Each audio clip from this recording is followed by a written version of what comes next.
Good morning. Good morning. Thank you.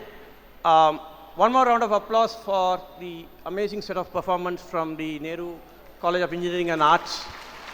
Um, why I wanted it was I think they represented what we are trying to achieve as part of ICT Academy.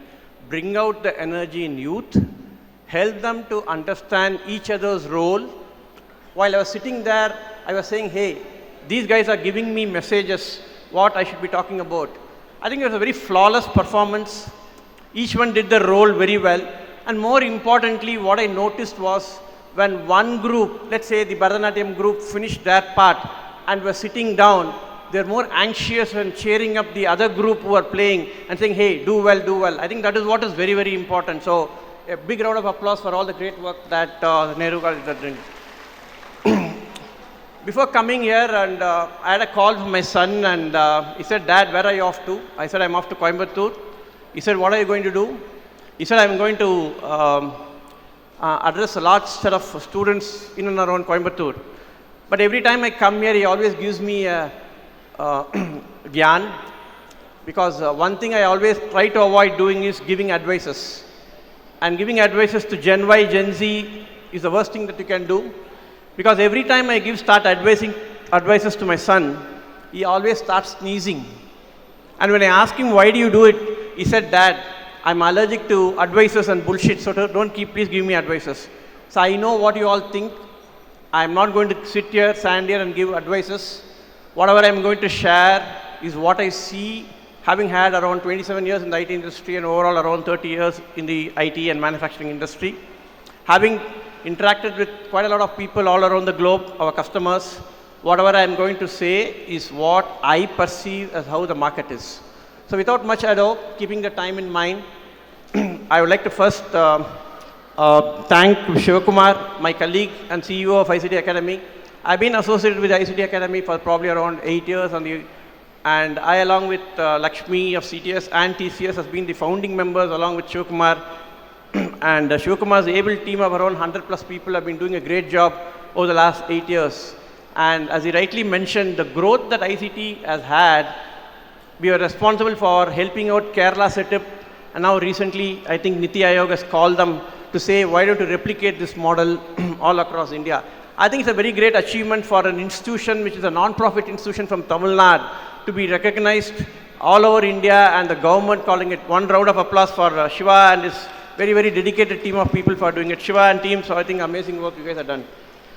I'm also happy to have had a very brief interaction with Nandakumar. I think a self-made man, something for me to learn. I wish I could spend time with him to learn how one can face lifelong hurdles and come up and rise up and just not stop there.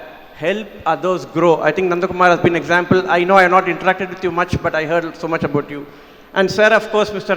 Balguruswamy, Shivakumar has been your student. I have been a lifelong student and observer, and has been a beneficiary of you when you were the Vice Chancellor of Anna University. Sir, we miss you around in institutions, but hopefully the knowledge that you are going to share is going to help.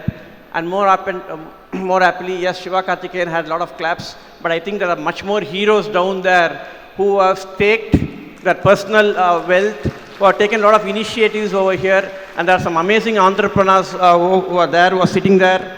I have Emalata, Annamalai, Satyakumar, Manas Gangotri, who's that part of it, Shivakumar and Rajmohan.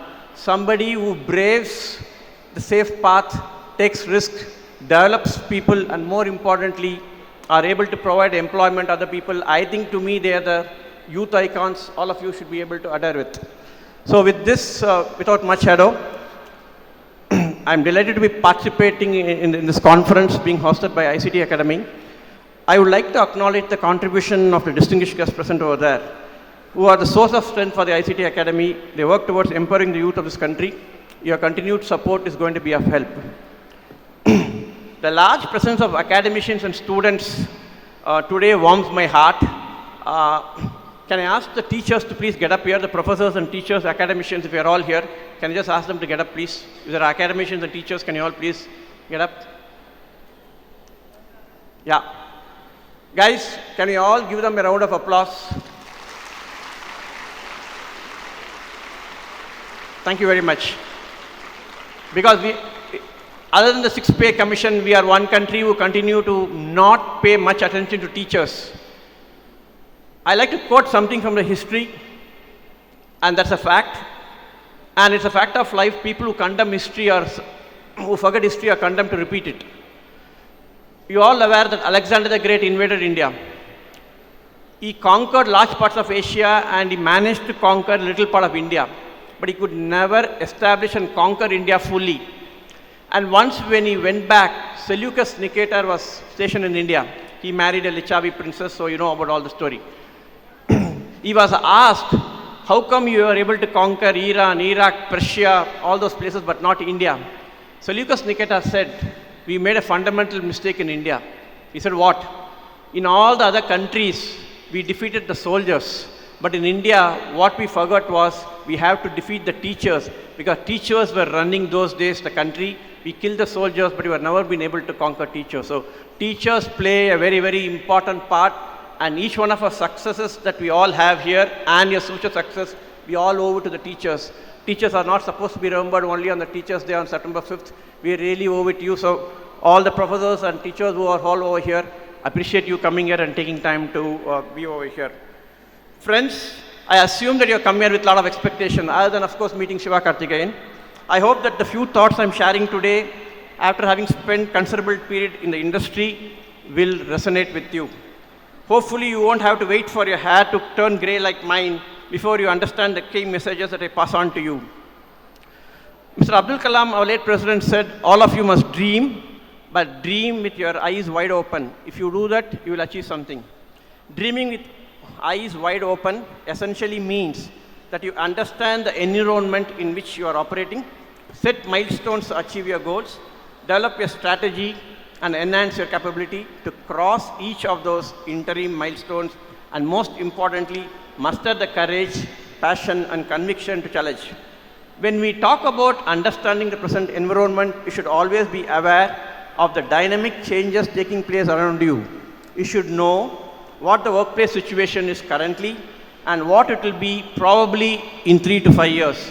Anybody who makes a guess beyond 3 to 5 years, I hope they have a kaleidoscope or a future horoscope, because nobody can predict the future as to how the industry is going to go.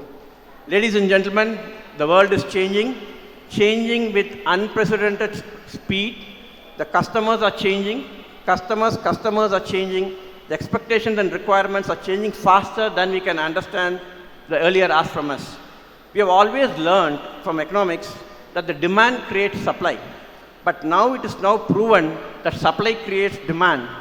Behind the supply-demand curve are two factors. One is technology, and the other is technology-savvy young people like you.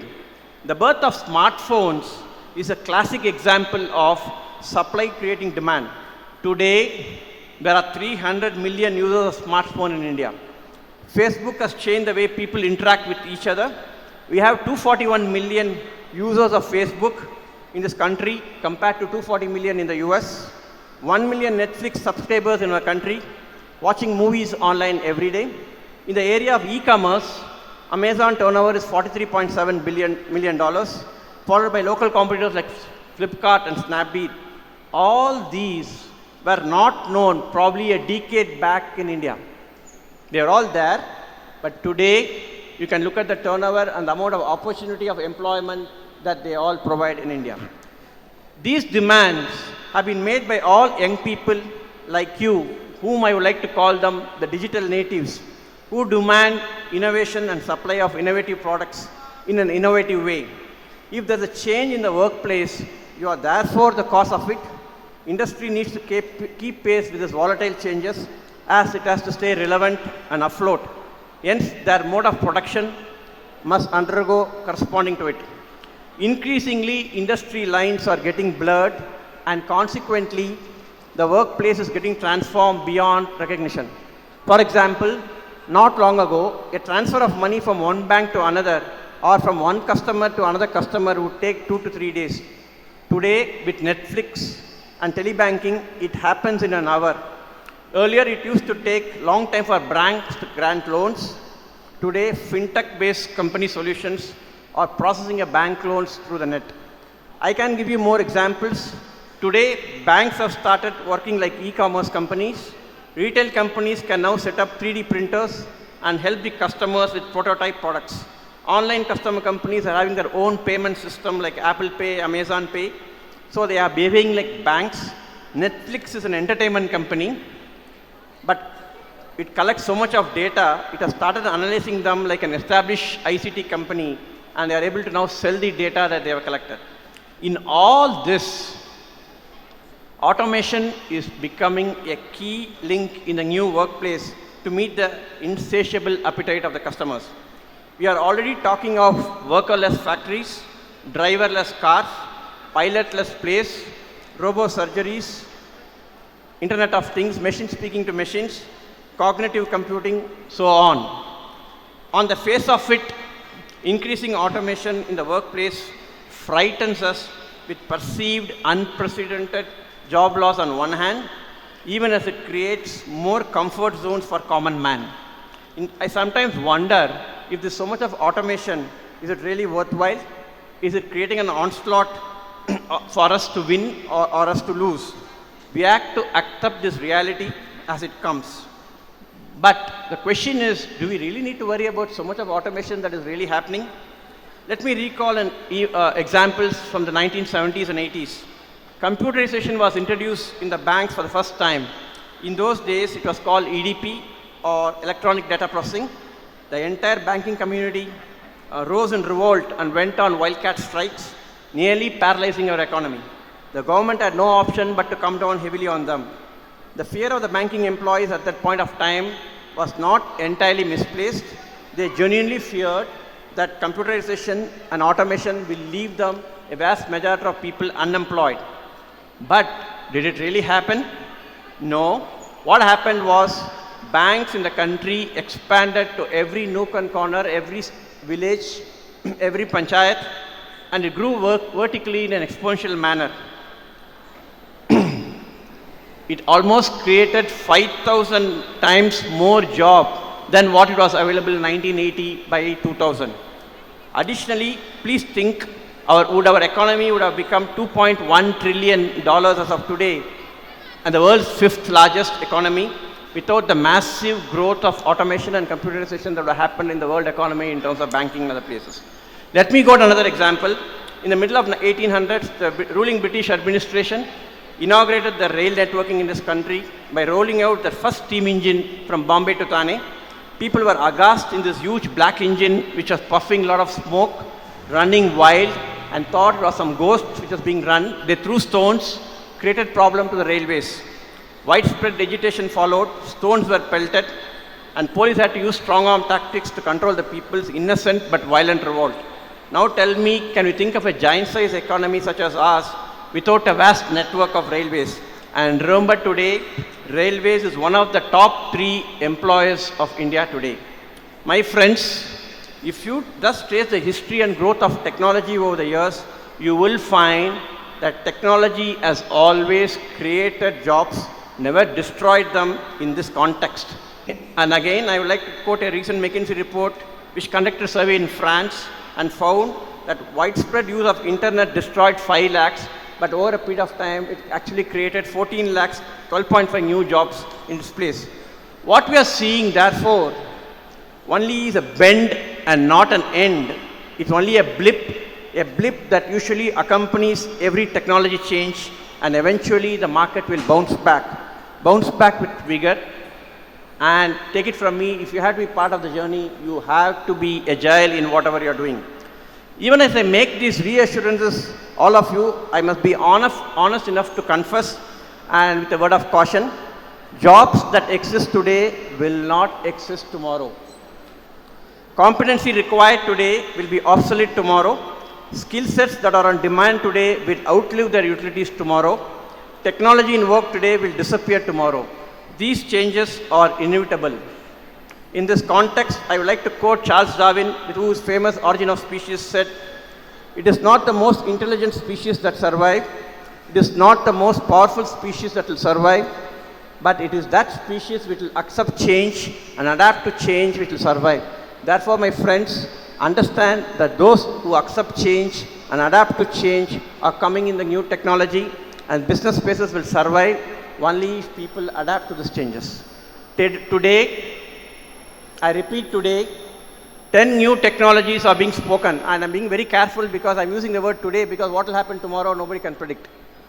They include social media, cloud computing, big data analytics, artificial intelligence and robotics, Internet of Things, 3D printing, graphene chips, cognitive computing, and wearable devices and electronic automotives. These are some of the top 10 things that is going to, at least from a foreseeable future, going to make a lot of impact and provide a lot of employment to people. New technologies create new businesses create new jobs need new talent. This is the catch, and this is where I want the teachers to concentrate more on this. I repeat, new technologies create new businesses create new jobs need new talent. This is the catch. Engineering and technologists in the current workplace were never trained in the emerging sunrise technologies.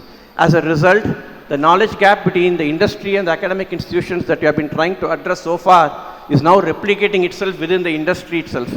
And almost all of them, including every IT industry, everybody is working in the industry, whether it's an engineering industry or the IT industry or the banking industry, everybody has to retrain themselves. It does not mean just because I have been in the IT industry for 30 years, I know everything.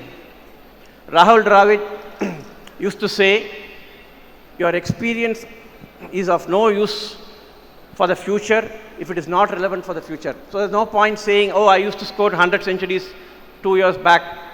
Same thing in the IT industry. Whatever you have learned, is it relevant for the future? If it is not relevant for the future, it will become redundant extremely fast. So that becomes important. Future workplaces will undergo a metamorphosis. What is the DNA of this new workforce? Lifelong learning. A lot of people think, because I recruit 40,000 people typically in campus recruitment over the last few years, people think once you get a job, your learning stops. In fact, your learning starts only then. Lifelong learning is a continuous pursuit of knowledge, thirst for unusual things and an inquisitive technology. Technology is going to rule the roost. Be a hardcore techie with a holistic understanding of business along with good personal skills. Develop complex problem-solving skills. Have process skills, critical thinking and self-monitoring. In this new work environment, you need to have cognitive abilities like logical reasoning and visualization. Young friends, I must tell you, there is nothing permanent or permanency in anybody's career anymore. You must make yourself indispensable to your organization. How do you do that? You should equip yourself with knowledge, know-how, and know-why. You should be dedicated to the task. You should have a global mindset. You should be a team player. And as the Prime Minister said, Chalta hai attitude is never going to help you or the country. Yet another trend in the new workplace is worth noting. Industries may think of on-demand hiring, depending upon the skill sets needed and the skill sets are available. This may be a major disruption in the way job market many of you would have perceived. Commenting on the quality of teaching, learning process in this country, the quality of this process will be enormously enhanced if community of academic teachers, leaders outside the formal collegiate system is created. In this context, instead of just mentioning it, I would like to mention, as an example, because I just don't want to speak in the air. In TCS, we have something called Campus Commune. Sir, especially for your information, we have today 14 lakh engineering students, both in India and US, who have registered in that. 14 lakh. We also have teachers. The whole idea is bringing them all in one place so that the students can learn from teacher and the industry, so that we can narrow the gap between what is being taught in the academics and what is exactly required in the industry. So this is one area where I would welcome all the teachers to log in into Campus Commune. So if somebody in Sri Krishna College of Engineering here or Amrita here wants to have a question raised, they can raise it to Campus Commune. So you'll have somebody from IIT Bombay or Kharagpur or anybody else will answer the queries. So it is the world's largest student portal ever to be built by a company. We have 14 lakh engineers there. I would want you to please go there, help yourself there in terms of knowledge. Today, after more than decades, other industry leaders are now talking about Uberization of the workforce. This is another name for geographically distributed workforce. It means there will be a permanent staff with an organization as a base minimum level, but to meet the specific needs, experts will be drawn from the empanelment list for a consideration. This is like on-demand computing or on-demand taxi service. You have started hearing that some corporates are already sounding campuses about hiring on a temporary basis. Uberization as it comes, as it may, will literally keep you in a tenterhooks. You will enjoy the demand only if you have something to give. I repeat to the students, you will enjoy the demand so long as you have something to give, what the industries want, something of value that is not available within the organization. Higher the competency, higher will be the value you will be adding, and hence higher will be the price you can demand. On the other hand, if you have a degree without competency, what we call demonstrable skills. I repeat, this is what one word you are going to hear, demonstrable skills. I have a degree in swimming. Oh, very good. But can you swim and do a breaststroke? Oh, I have only a theoretical knowledge. I don't know how to do this. That's not going to help. Oh, I know about electronics. Okay, can you tell me the difference between 8085 and 8086? I'm not sure. Oh, I know about precision and accuracy, but can you tell me in a robo what you should do? No, I don't know. That is not going to help. Demonstrable skill is what is going to really drive all this. So guys, going forward, you will find greater competency in the workplace. There will be a glut of unemployed engineers if the institutions have failed to reinvent themselves and produce future-ready engineers. At the same time, there will be a great scarcity of qualified and competent professionals. IDC has predicted in the area of big data and analytics, our country will need 3.5 lakh professionals in the next 5 years. McKinsey has said that in the area of 3D printing, which is set to revolutionize the entire manufacturing process, there will be a opening requirements of around 5 lakh over a period of next 5 to 6 years. What do we find them? Where do we find them? Is our educational institutions, are they ready to meet this demand for the future place? Frankly speaking, innovations in all these areas are not, by and large, taking place in educational institutions in India, but the innovation labs in the industry. The industry is driving these sunrise technologies. We get numerous requests from colleges for faculty development programs in such emerging technologies, indicating the process of equipping the institutions in these areas has just begun. But we have still a long way to go. Regulatory bodies are overseeing technical education in the country can play a proactive role in promoting such technical skills in the postgraduate level. There is a Tamil proverb which says, Ur Kudi Irtaldan Ter Nagarum. All the stakeholders must share the responsibility of promoting excellence in specialization in the future of workplace. Only then can the gap between engineers, the scarcity of qualified, competent engineers with relevant skills in industry will happen. So on this, institutions like ours and many other institutions, academia and students have to work together closely to make this happen. And I'm sure programs like this will help you understand and interact as to what sort of demand it will happen. That's a very, very crucial issue that he's speaking about. Economy is driven by technology. Technology is driven by technocrats. Technical graduates are produced by institution. Technical graduates emerge as technocrats in the industry to empirical learning. At the same, technocrats must be given relevance to the job in the future workplace. Mere paper degree will not happen. This, the students, teachers, institutions, regulatory bodies, and end users, namely the industry, must realize. Let me end up by summarizing my thoughts so that I leave some thoughts before I go. All of us must aspire. After all, aspiration is free. But aspiration has to be followed up with action items to place for critical growth. The only thing constant today is change. Always be aware of the environmental changes around you. Anticipate change. And more importantly, be prepared for the changes around the corner so that you always remain relevant to the workforce.